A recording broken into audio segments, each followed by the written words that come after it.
periodísticamente Vocapto di Cardenale.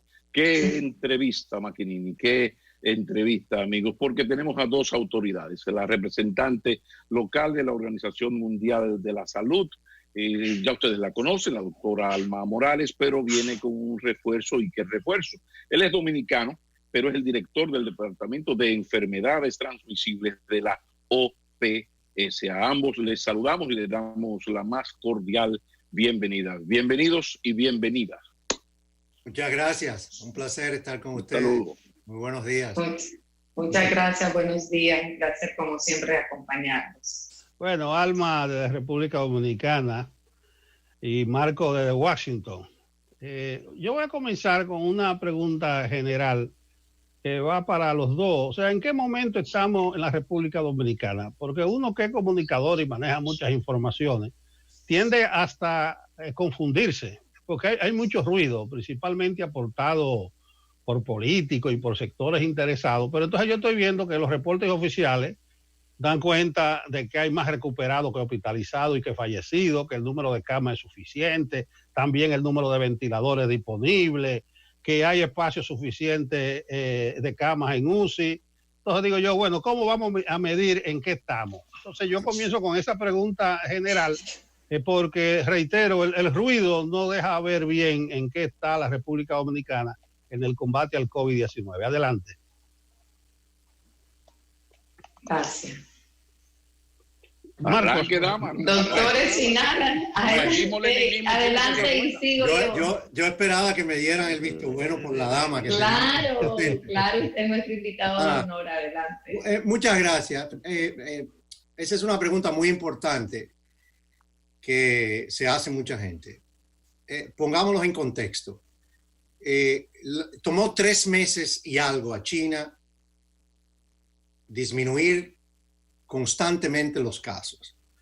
O sea, una situación es el pico, que es el número más alto de casos en un día dado. Pero la otra situación es el aplanamiento de la curva. O sea, mucha gente se confunde y dice, bueno, pasamos el pico, como dicen, por ejemplo, en otros países. Pero el pasar el pico no significa que estemos curados. Si pasamos el pico y no continuamos con las medidas de contención y de mitigación, esa curva no se va a aplanar y lo que vamos a tener es una curva todavía muy alta. Lo importante es disminuir constantemente el número de casos. Hay un punto importante con República Dominicana. El brote empezó más o menos el 7 de marzo, los primeros casos, algo por ahí. La curva aparentemente dominicana ya tuvo el primer pico de 300 y algo de casos un buen día. El problema es el siguiente, que las pruebas siempre no se estaban haciendo pruebas suficientes. Entonces, también los fines de semana había una situación en República Dominicana y quizás siempre veíamos un lunes o un martes un aumento de esos casos. En esta semana hemos visto una disminución de los casos reportados. No estoy diciendo que son los casos reales, porque ningún país del mundo tiene el número total de casos reales. Siempre lo subestimarán. Entonces, ¿qué pasa? Esa disminución en esta semana puede ser motivo de falsa seguridad, porque lo importante es esperar que esta disminución sea constante. Entonces, nosotros hemos dicho que el pico, lo que se ha visto con otros países, es que el pico se llega a 6, 8 semanas, básicamente. Entonces, Dominicana está en una etapa crítica esta semana, la que viene y quizás la siguiente. Y el mensaje es no bajar la guardia. Por las próximas 2 semanas, yo no tocaría incluso esto de confinamiento y de flexibilizar las medidas, hasta tener seguridad de que ese número, esos casos están disminuyendo constantemente. Hay otro punto importante, el número de pruebas que se hace, y es un punto a favor de Dominicana, porque también hay que reconocer las buenas. Latinoamérica tuvo tiempo de prepararse, porque empezó primero en China y luego Europa.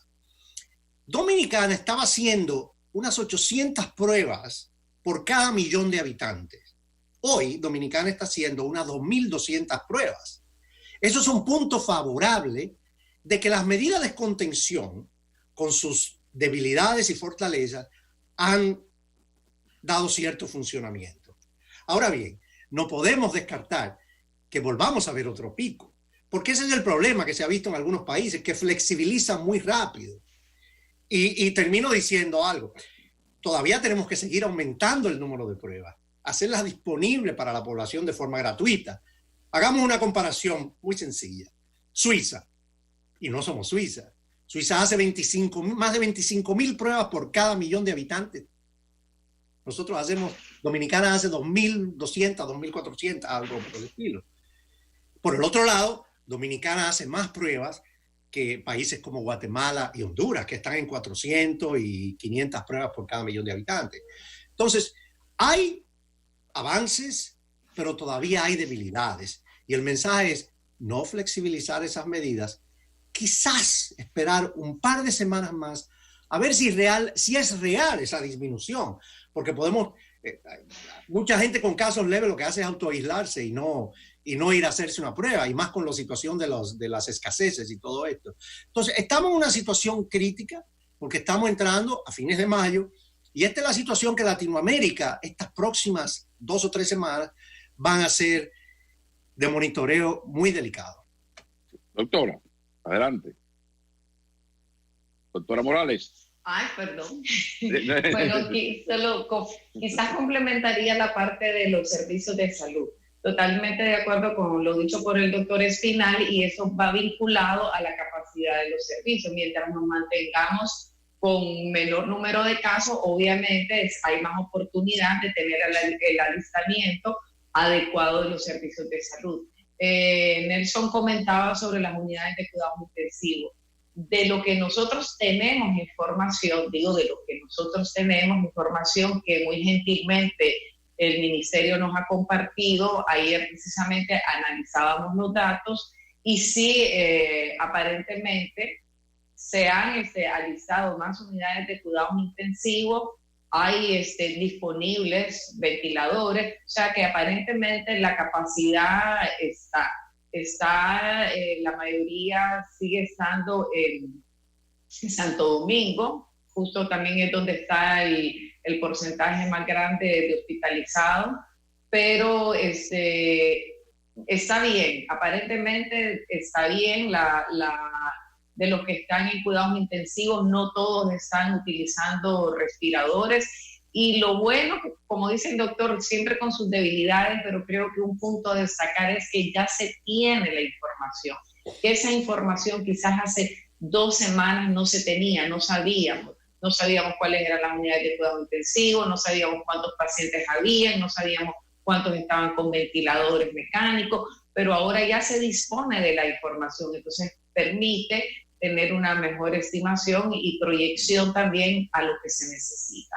Totalmente de acuerdo, el número de pruebas en el país ha incrementado. De hecho, yo sé que ustedes no pueden ver, pero yo me voy a voltear. Yo le comentaba al doctor Espinal que nosotros ya hemos incorporado en el dashboard incluso número de pruebas por días, y vemos cómo se ha venido incrementando. Y lo que el doctor Espinal decía de que del número de casos, sí, para el 13 de abril, el 12, 13 de abril tuvimos unos picos de 378, 371, 345, y aparentemente esta semana hemos visto unos descensos de 209, 178, 123, pero siempre se ha hablado de que hay que esperar las primeras 2 semanas de mayo. Sí. En tal sentido, Presidencia ha extendido todas las medidas hasta el 25 de mayo, de acuerdo al último decreto que leí. Hay algo que yo quiero agregar, Pablo. Sí, por favor. Si me permite. Sí, por favor. Sobre el comentario anterior. Hoy, esta semana, es que Suiza está flexibilizando un poco esas medidas. Pero en Suiza empezó primero que acá. Suiza empezó en febrero, con la situación en Italia. Suiza es un país muy rico, pero es un país pequeño. Nosotros somos un país pequeño, o República Dominicana, país pequeño. Entonces, es importante que no nos llevemos de esa posibilidad de que tenemos la esperanza de que esa disminución continúe, pero que las autoridades deben continuar con esas medidas de mitigación, porque esas medidas de mitigación como distanciamiento social, como disponibilidad de equipos de protección personal, como masificación de las pruebas, que es lo más importante, esas medidas lo que permiten es ralentizar o enlentecer la epidemia para que la curva sea menos dañina en términos de sobrecarga a los hospitales y puedan manejar más casos. O sea, ojo con eso, porque mucha gente puede decir, no, flexibilicemos que tenemos menos casos. Eso es muy delicado y nuestra recomendación, como dice Alma, es vamos a ver qué pasa en las próximas 2 semanas, pero y ya luego el país podrá, porque en algún momento hay que hacerlo. Y vamos a seguir teniendo casos, porque tampoco sabemos si se va a convertir en una enfermedad estacionaria como la influenza y todo eso. Pero llegará un momento en que el país podrá flexibilizar, porque hay que también poner la economía a caminar y ese tipo de cosas. Siempre pensando que la salud no tiene precio. Pero precisamente por ahí va. Si revisamos los datos suministrados, pues se puede ir revisando, por ejemplo, aumento de las pruebas. El C5I es una chulería en cuanto al uso de la tecnología para enfrentar esto. El C5I te permite en vivo, 24/7, decir cuántos respiradores quedan en cuál hospital, cuántas camas, es decir, que vamos bien por ahí. O sea, si revisamos los datos y de lo que disponemos y las mejorías, fácilmente nos creemos que estamos acabando y es con nuestra vida. Porque mientras no haya un aplanamiento, como ustedes bien dicen, pues no estamos, incluso hay países que han tenido el problema de la V, de la V corta, de que baja y nos la estamos comiendo y de repente hace así para arriba. Entonces, ante todo esto, mis doctores, el equilibrio, porque también hay una economía ahí esperando. Hay sectores que uno dice, óyeme, pero quizás tal o cual tipo de negocio con sus medidas quizás se pueda abrir. O sea, ¿dónde está el equilibrio de mantener la dureza de las medidas? Hay países, no sé si es Finlandia, que tiene la gente ubicada y está en cuarentena un tipo de persona, entonces es sumamente estricto, pero solo con ese tipo de persona. El equilibrio, doctores, ¿dónde estaría el equilibrio entre economía y salud? Por favor. Muy, muy importante esa pregunta, porque podemos no morir de COVID, pero podemos morir de hambre. Y ya hemos visto la situación de las declaraciones de la ONU con respecto a la hambruna y todo eso. Podemos morir del corazón. O sea, el equilibrio tremenda, definitivamente un punto que debe ser considerado. Y lo que tiene que hacer el gobierno es determinar cuáles son los negocios esenciales que pueden ser habilitados con medidas de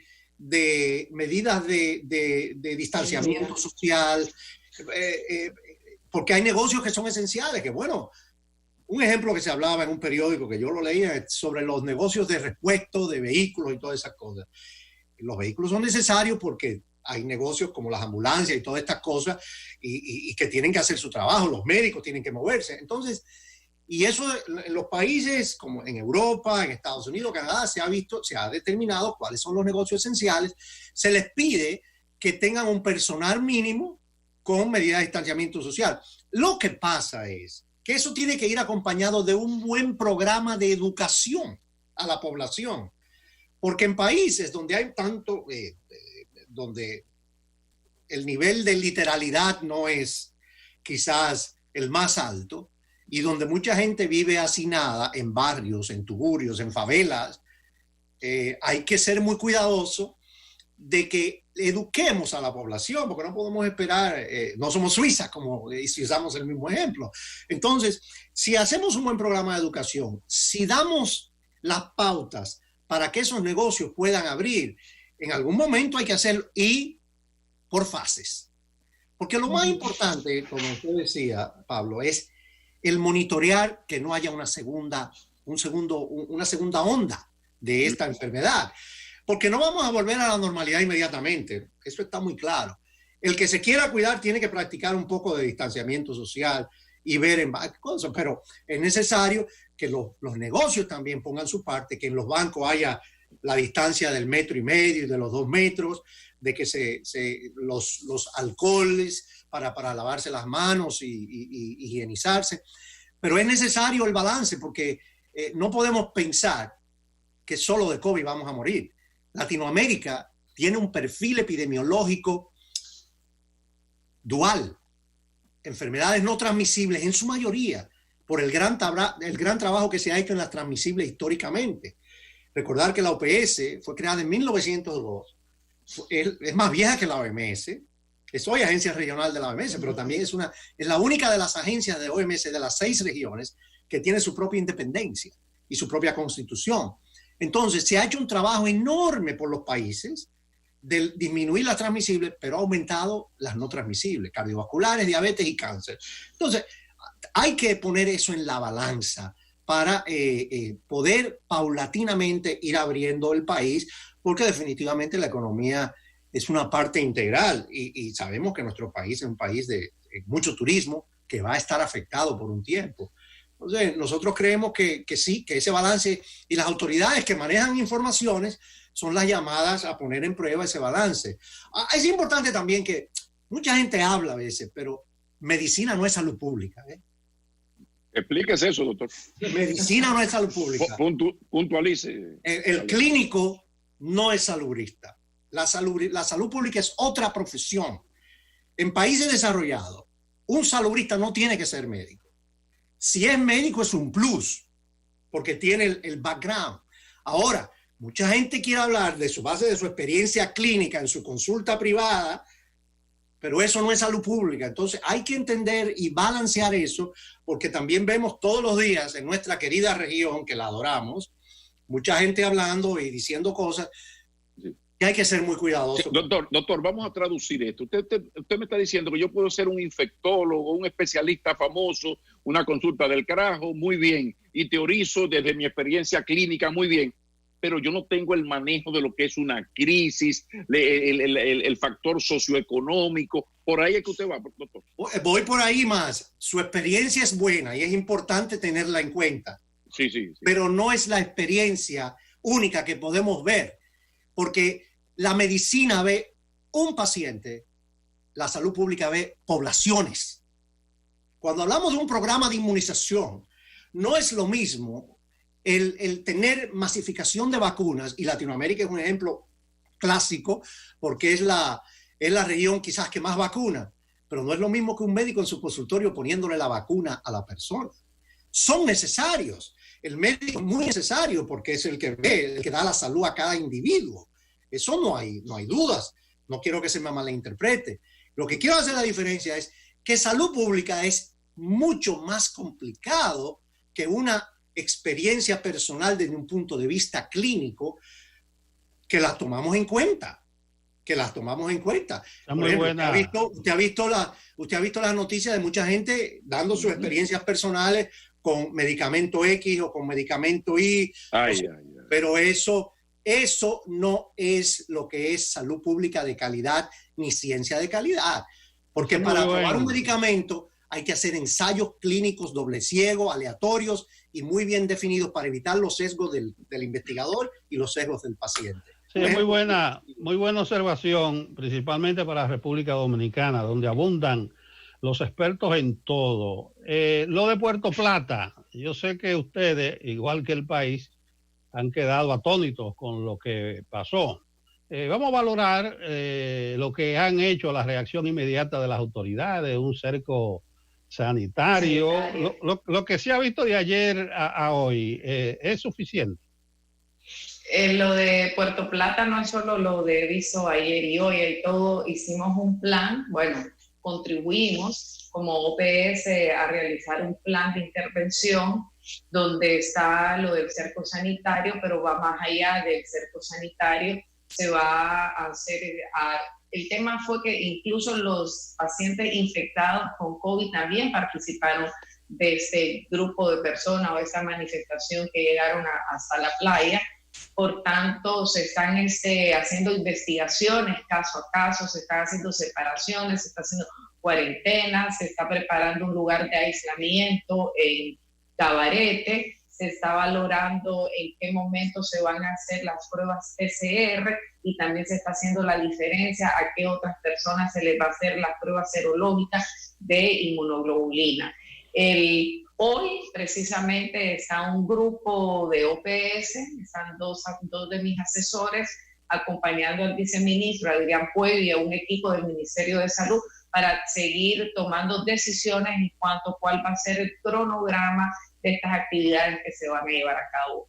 Por ahora lo que se dictó fueron unas medidas para los próximos 7 días, pero obviamente que van a ser reevaluadas en 7 días porque estamos claros de que dado que hubo mucha mezcla social, no se respetó ninguna medida, ni distanciamiento social, ni mucho menos el físico de los 2 metros, ni 1,50 m, y el periodo de incubación es de 5 a 7 días, lo que vamos a ver esta semana puede ser muy diferente a lo que vamos a ver después de los otros 8 días. Entonces el plan de intervención está dado en fases. Muy bien. Así Doctores, que obviamente no es suficiente lo que se va a hacer ni lo que se... Ayer solo fue una primera reunión, el ministro estuvo visitando, identificando lugares, identificando la epidemiología local. Hoy ya va el equipo técnico a programar y obviamente seguimos el operativo por los próximos 15 días que vienen. Yo quisiera, para completar sí, un poquito solo lo del número de pruebas, sí, hemos incrementado el número de pruebas, se integró la red privada, pero sorpresivamente hemos visto provincias que antes teníamos en verde, se recuerdan que no tenían aparentemente casos, y ahora con esta estrategia de más búsqueda activa, de vigilancia epidemiológica activa, hemos encontrado que provincias que no tenían casos y realmente sí tienen casos, algunos han dado positivo para inmunoglobulina G, lo que significa no que tengan inmunidad para el virus, porque ya muchas personas me han preguntado que sí, y no hay evidencia que se diga que el haber tenido una infección no da inmunidad para el virus. Puede ser que dé cierta inmunidad, pero no está definida ni cuánto tiempo ni qué nivel de inmunidad, pero sí se han encontrado pacientes que han dado positivo, o sea, que tuvieron la infección y nunca han sido registrados como un caso positivo, y otros que han dado positivo a esas pruebas. Por tanto, sigue siendo un reto el acceso de todos los municipios, de todas las provincias del país para el tema de las pruebas, porque no solo nos podemos quedar con las grandes ciudades. Muy bien, doctores, permítanos una breve pausa y retornamos en esta útil, necesaria y muy valiosa entrevista con ustedes. Agradecidos desde ya. Regresamos en breve en esta conversación con la doctora Alma Morales y el doctor Marcos Espinal. No se vayan muy lejos. Vamos a la pausa. Continuamos con esta interesante y oportuna comparecencia de Alma Morales. Ella es la representante de la OPS-OMS en República Dominicana, y Marcos Espinal, desde Washington, epidemiólogo, es el director del Departamento de Enfermedades Transmisibles y Determinantes Ambientales de la Salud de la OPS. Precisamente quisiera preguntarle a Marcos algo que dijo, o sobre algo que dijo el ministro de Salud, creo que el viernes pasado. Él reconoce que ahora la prioridad que se le presta es al COVID, por lo que se ha relegado la atención a otras enfermedades, verbigracia, el dengue. A ojo vista, eso tiene lógica, pero pregunto, ¿no cuenta la República Dominicana con un sistema de salud con los mecanismos suficientes para prestar una mínima atención indispensable a esas otras enfermedades? Eso es algo, Nelson, ese es parte de los mensajes que nosotros como OPS estamos dando a la población y a los ministerios. Cuando la directora de la OPS tiene sus conferencias virtuales con los ministros que participamos, semanal, cada cierto tiempo, el mensaje es no descuidar las otras condiciones, porque tenemos tuberculosis, tenemos malaria, tenemos dengue. Dengue es un brote terrible. Tenemos muertes maternas, tenemos muertes en niños por diarreas y otros tipos de cosas y enfermedades respiratorias. Entonces, Dominicana tiene la capacidad para atender y dar el servicio para otras condiciones, porque tiene un programa de VIH fuerte, tiene un programa de tuberculosis también, que sabe lo que tiene que hacer. Malaria, Dominicana ha hecho un trabajo excepcional en malaria, y hoy los casos de malaria no son tantos, a excepción de la Ciénega y los Tres Brazos. Entonces, ahora, si descuidamos esa ayuda, con ese servicio, no es ayuda, perdón, ese servicio a esas condiciones, se va a dar lo que se llama en epidemiología la famosa curva U. Y creo que Pablo lo hacía baja y luego sube. Eso se vio en Estados Unidos con tuberculosis en los años 70, cuando cerraron los sanatorios y todo eso. Dijeron, bueno, eliminamos la tuberculosis, pero no, todavía quedaba un poquito de casos. Volvió hacia arriba la tuberculosis, vino el VIH y desató también más tuberculosis. Entonces, es imperativo que los servicios de salud no solamente sea COVID. Ahora, lo importante es que el ministerio y las autoridades de salud, el Servicio Nacional, aseguren que todos los trabajadores de salud, todos, sin prioridad para COVID o no COVID, utilicen equipos de protección. Porque una persona que trabaja en malaria, que va a la Ciénega o a los Tres Brazos a tomar una muestra, o en un hospital está atendiendo a alguien con diabetes, necesita protegerse porque no sabe si el otro tiene COVID. Entonces, de ahí la recomendación de que las mascarillas, la prioridad deben ser trabajadores de salud y los pacientes.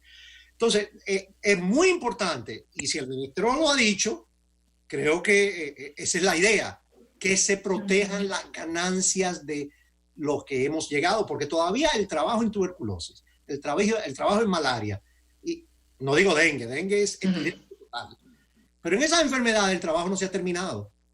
Y es el fracaso más grande que un salubrista o epidemiólogo pueda tomar.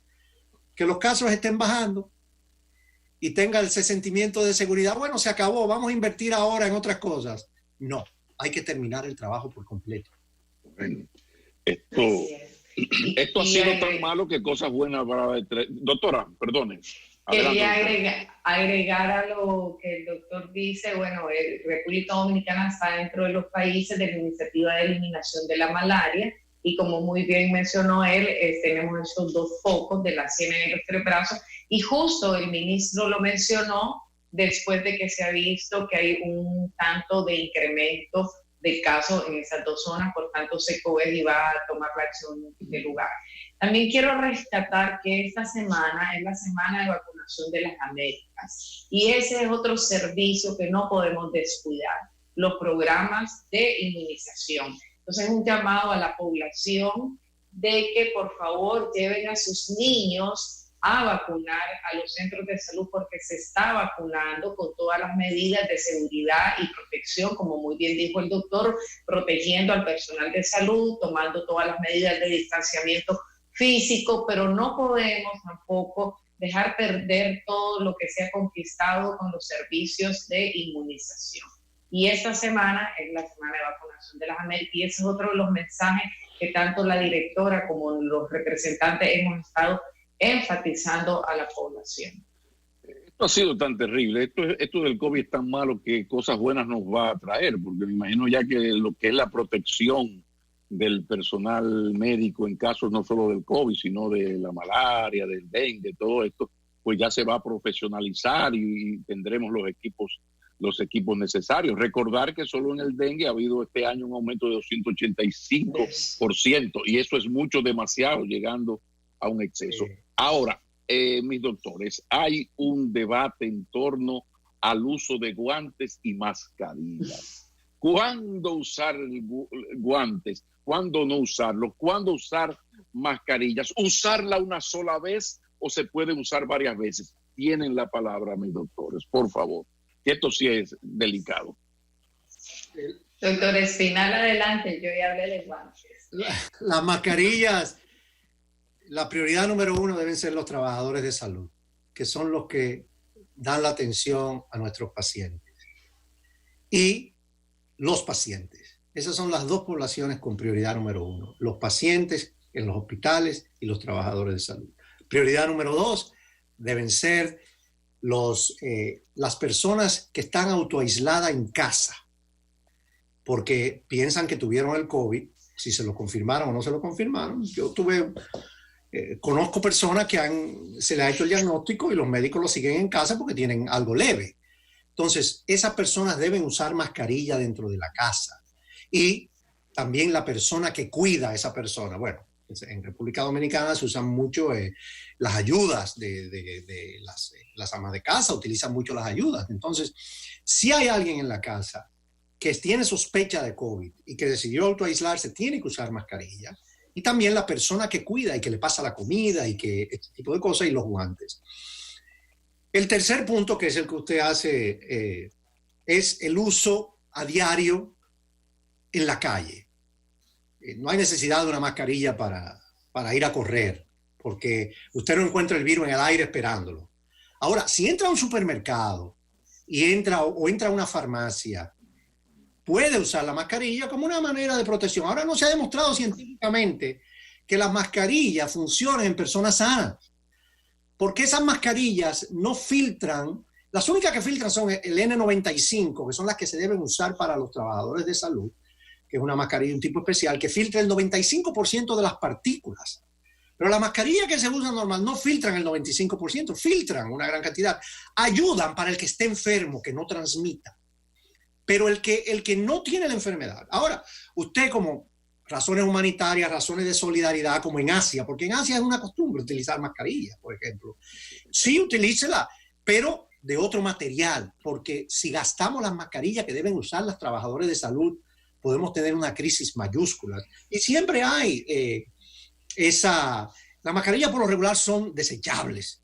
Y es bueno porque si usted se pone una mascarilla, recuerde que usted hace esto, o se la lleva, se pone la mano aquí, se la toca sin darse cuenta, no se la pone bien, eso debe ser desechable. Y si es de tela o de algodón, bueno, lávela como quiera o métala en la lavadora, pero hay que desinfectarla muy bien.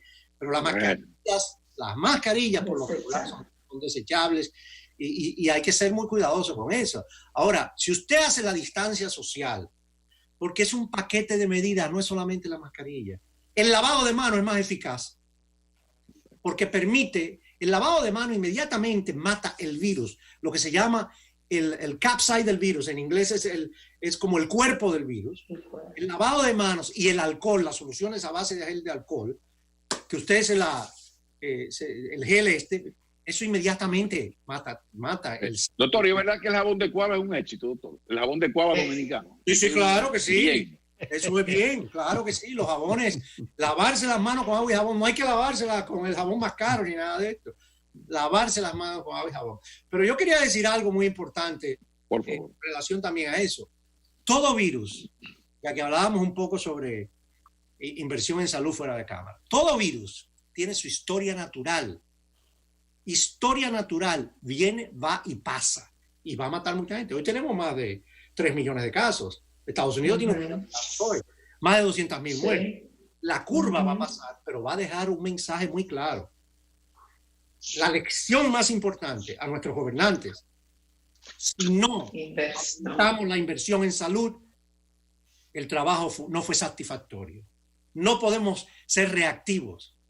El país, por ejemplo, y todos los países de Latinoamérica firmaron en el 2005 un tratado litigante, el Reglamento Sanitario Internacional. Y hemos visto cómo vino y se fue H1N1. Hemos visto cómo vino y se fue Zika. Ebola, todavía seguimos dando vueltas con Ebola. Va a pasar, pero va a haber otros. Entonces, la inversión en salud para reforzar las capacidades básicas del Reglamento Sanitario Internacional es vital. Debe ser incrementada anualmente si es posible. Invirtamos menos en gastos militares, en este tipo de esas cosas. Y quizás es necesario, pero no es. La salud y la educación es lo que desarrolla un país. La salud y la educación es lo que desarrolla un país. Entonces, tenemos que tener ese mensaje si queremos aplicar las lecciones aprendidas, porque tendemos a olvidarnos muy rápido de estos brotes después que pasan y el muerto está. Pero lo importante es que le ofrezcamos, porque la gente paga sus impuestos, tenemos problemas, pero esos impuestos tienen que ser invertidos en salud y en educación. Permítame interrumpirle, doctor Espinal. Usted ha dicho un par de veces de que esto va a pasar. Sin embargo, no está claro ni siquiera el asunto de la vacuna ni de los medicamentos. El doctor Tedros, hace semana y media, en un cable de una agencia extranjera, dijo que actualmente 3 vacunas del COVID están en etapa de ensayos clínicos y otras 70 se encuentran en desarrollo. Pero vamos a compartir informaciones en qué está eso. Pero cuando hablamos de que esto va a pasar y no hay vacuna, no hay un medicamento, me deja como en el aire a mí. No, por eso yo decía, Nelson, que las próximas 2 o 3 semanas van a ser críticas de no flexibilizar, porque el pasar significa, es parte de la historia natural de todo virus. Se implementan las acciones de contención y mitigación, la gente se infecta y al infectarse puede desarrollar inmunidad y entonces ya es uno menos que va a tener la enfermedad. Pero ¿qué informaciones actualizadas manejan ustedes de una vacuna? Sí, ahora le digo. Lo que pasa es que todavía no sabemos si el COVID va a ser estacionario o no, como hace la influenza, que todos los años hay que usar una vacuna. La información de las vacunas, hay ya 4 vacunas en ensayos clínicos. Hay una que parece que puede estar incluso disponible en septiembre, según los investigadores de la Universidad de Oxford. No podemos decir que va a estar, porque el principio aceptado por los ensayos es que toma mínimo 12 meses. Ahora, hay una vacuna que ha aparentemente mostrado resultados satisfactorios en monos y animales de experimentación y se espera tener algunos resultados para septiembre. La vacuna va a haber, hay más de 70 iniciativas, no 70 vacunas, más de 70 iniciativas, algunas de ellas con la misma vacuna. Sí. Septiembre de este año, doctor. ¿Perdón? Septiembre de este año, porque se habla de que hasta verano del año que viene es muy difícil que esté disponible para los países. Sí. Verano del año que viene, disponible. Sí, eso es ese es el principio normal del desarrollo de una vacuna. Ahora, estamos ante una pandemia de resultados imprevistos, porque ni siquiera el Zika, el H1N1 ni el ébola han atacado así. Entonces hay una carrera muy fuerte de científicos y países en Europa y países ricos en América del Norte han puesto mucho dinero a las universidades y centros académicos para el desarrollo de esta vacuna. Si la vacuna se determina en septiembre o octubre de este año, que es eficaz, no efectiva, eficaz, porque ese es el principio, la eficacia de una vacuna, ¿cuántos casos va a prevenir? Después viene algo muy importante, porque la gente no toma en cuenta eso, la logística, que lo dice Pablo, de hacer disponible esa vacuna a todos nuestros países. La ventaja de Latinoamérica es que es una región vacunadora. La ventaja de Latinoamérica es que tiene a la OPS con el Fondo Rotatorio para Vacunas. Es un fondo histórico que donde quiera que llega, la gente quiere copiarlo, porque nuestros países ponen el dinero y nosotros compramos las vacunas, negociamos los precios y las hacemos llegar a los países. No me queda duda, Nelson, va a haber una vacuna. Claro, no podemos decir 100%, pero toda la evidencia indica que va a haber una vacuna en algún momento. Y luego de la vacuna, que es lo que yo le llamo el cambio del juego, el game changer, ya podremos definir si esto se va a convertir en una enfermedad de estaciones como la influenza. Pero realmente ha dejado una lección muy clara. Invertamos en salud. Si no invertimos en salud, esperemos otros brotes.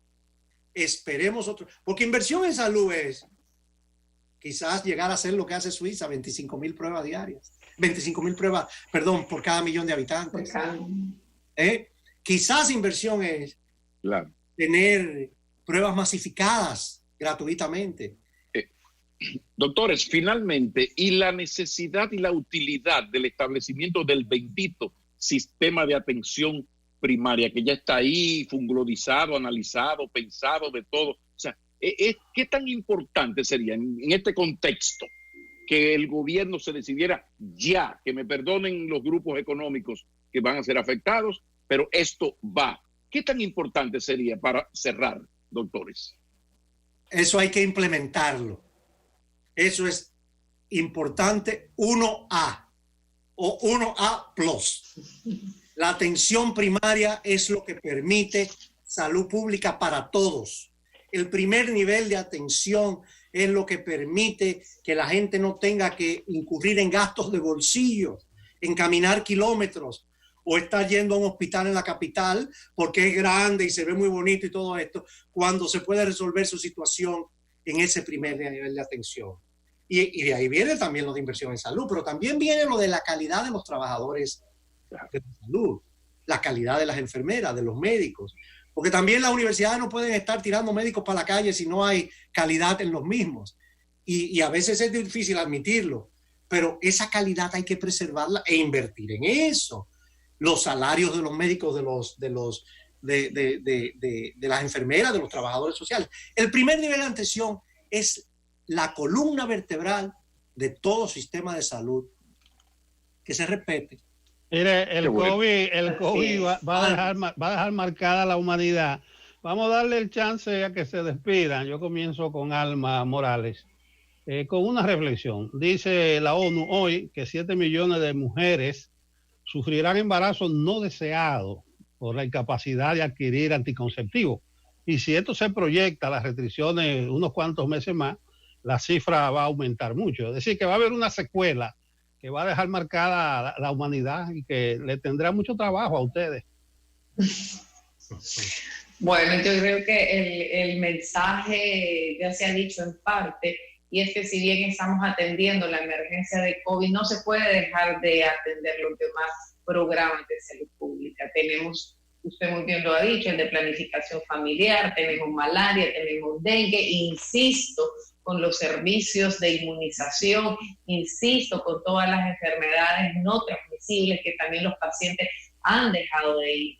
Entonces, por tanto, el mensaje es cómo atender la emergencia, porque hablaban del balance socioeconómico, pero creo que también tiene que haber un balance en los programas de salud pública, atender la emergencia y ser capaces de atender las otras morbilidades, porque tampoco es verdad de que de un día para otro ya no hay ningún otro tipo de enfermedad en el país. Siguen habiendo demandas de otras enfermedades que quizás las personas por temor no van.